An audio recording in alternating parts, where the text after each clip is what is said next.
Good morning, student. Today we are starting lesson 3 in grammar. So please listen carefully and understand what I am saying.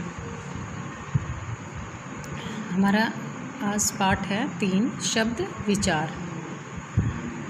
तो देखिए, सबसे पहले हमें पता होना चाहिए कि भाई शब्द क्या होते हैं, कि शब्द क्या होते हैं। वर्णों से बनते हैं।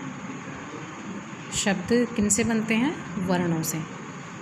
शब्दों का निर्माण वर्णों से होता है।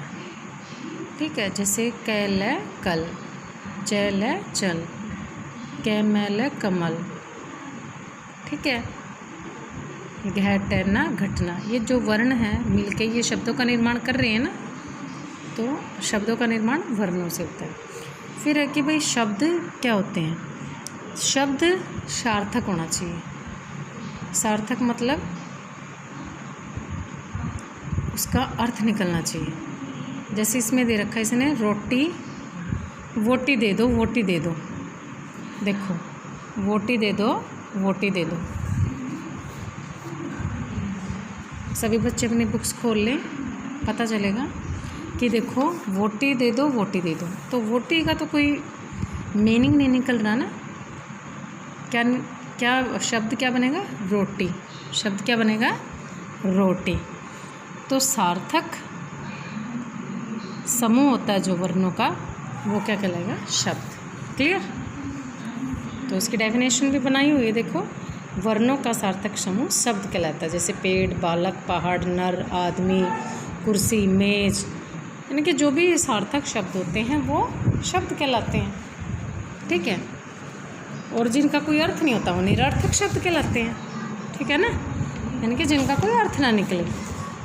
ठीक है, अब आता है फिर शब्दों के भेद। हमारा फर्स्ट हेडिंग क्या बनेगा? शब्दों के भेद। शब्दों को अलग अलग प्रकार से हमने वर्गीकरण किया गया है और उनका शब्द भेदों का वर्गीकरण किया गया है सामान्य प्रयोग के आधार पर। सामान्य प्रयोग यानी कि आम, सामान्य सी बात हो, साधारण से प्रयोग पर 2 प्रकार के बताए गए, सार्थक और निरर्थक। अभी बताया मैंने। सार्थक शब्द क्या होते हैं? जिनका अर्थ निकलता हो। जैसे रोटी, ये तो हो गए सार्थक। ठीक है, ये तो हो गया सार्थक। और अगर मैं बोलूँ वोटी, तो वो हो गया निरर्थक शब्द, क्योंकि उसका कोई अर्थ नहीं निकल रहा। ठीक है, तो सामान्य प्रयोग के आधार पर ये 2 होते हैं। फिर आता है व्याकरणिक प्रयोग के आधार पर, विकारी और अविकारी शब्द। कौन से?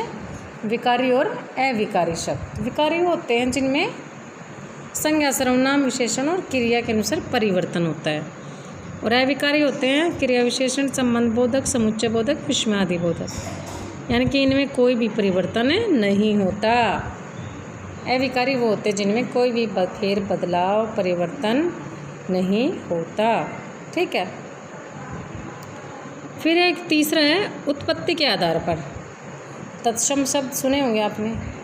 तद्भव, देशज और विदेशज, 4 तरह के होते हैं। ठीक है, ये बाद में मैं डिटेल बताऊंगी बेटा आप सबको, पहले थोड़ा बता रही हूँ अभी। रचना के आधार पर रूढ़, यौगिक और योग रूढ़, 3 तरह के होते हैं। और अर्थ के आधार पर होते हैं एकार्थी, अनेकार्थी, समानार्थी, विलोमार्थी। अर्थ के आधार पर शब्द एकार्थी, अनेकार्थी, समानार्थी और विलोमार्थी। तो सबसे पहले हम आज डिटेल पढ़ेंगे किसकी? सामान्य प्रयोग के आधार पर। किसके?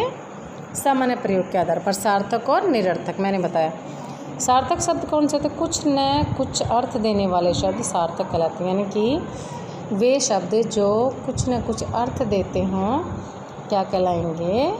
सार्थक शब्द।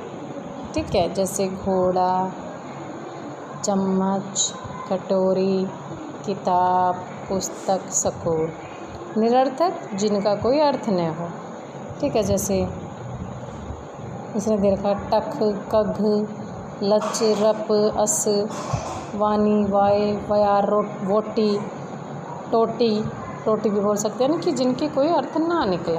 ओके, तो कभी कभी निरर्थक शब्द किसी सार्थक शब्द के साथ जुड़कर उसमें विशेषता ला देता है। जैसे पानी वानी बोलते हैं ना, रोटी वोटी बना ली क्या, चाय वाय, मतलब ये इसके साथ सार्थक शब्द के साथ वाय को मिला दिया है तो ये भी विशेषता ला देता है, पानी वानी चाय वाय। ठीक है, तो ये थे सामान्य प्रयोग के आधार पर। एक और टॉपिक ले लेते हैं हम, विकारी और अविकारी, व्याकरणिक प्रयोग के आधार पर।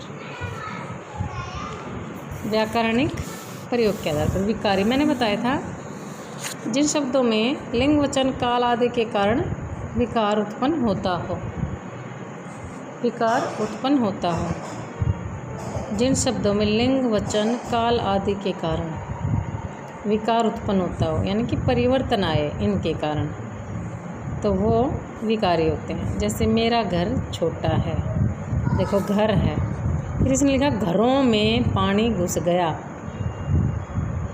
ठीक है, मैं क्या जानूं, मुझे कुछ नहीं पता, उसने काला चश्मा, मैंने काली छतरी।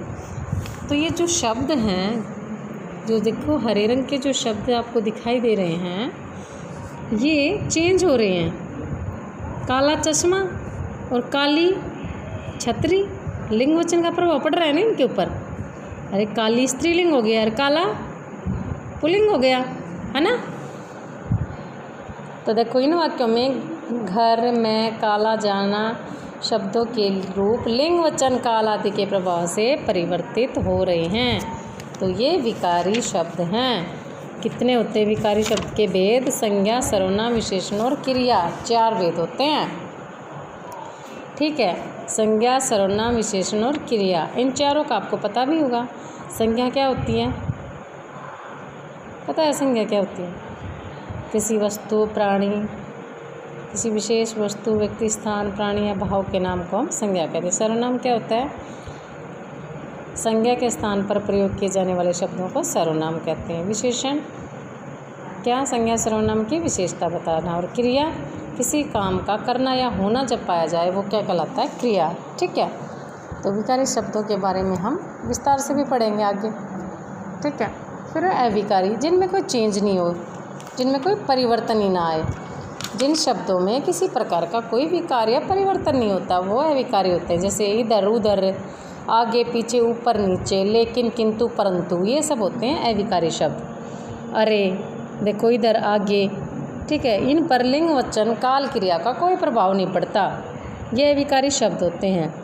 ठीक है, जैसे पेड़ के नीचे लड़का बैठा है। ठीक है, मैंने बोला पेड़ के नीचे लड़का बैठा है, के नीचे, ये अविकारी शब्द है। ठीक है, फिर मैं बोलती हूँ पेड़ के नीचे लड़की बैठी है। ठीक है, के नीचे में कोई चेंज आया? लड़की या लड़के के कारण, पुल्लिंग या स्त्रीलिंग के कारण कोई चेंज आ रहा है? नहीं आ रहा ना। तो यही बताया कि अविकारी शब्दों में कोई परिवर्तन नहीं होता, लिंग वचन का उनके ऊपर कोई प्रभाव नहीं पड़ता। ये 4 होते हैं, क्रिया विशेषण, समुच्चय बोधक, संबंध बोधक और विस्मयादि बोधक। ये भी कितने होते हैं? 4।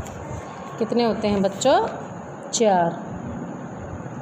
ठीक है, इसके अतिरिक्त ही, भी, मात्र, ये भी शब्द अविकारी में आते हैं। इनका रूप नहीं बदलता, इनको निपात के रूप में जाना जाता है, इनका नाम है निपात। ये भी,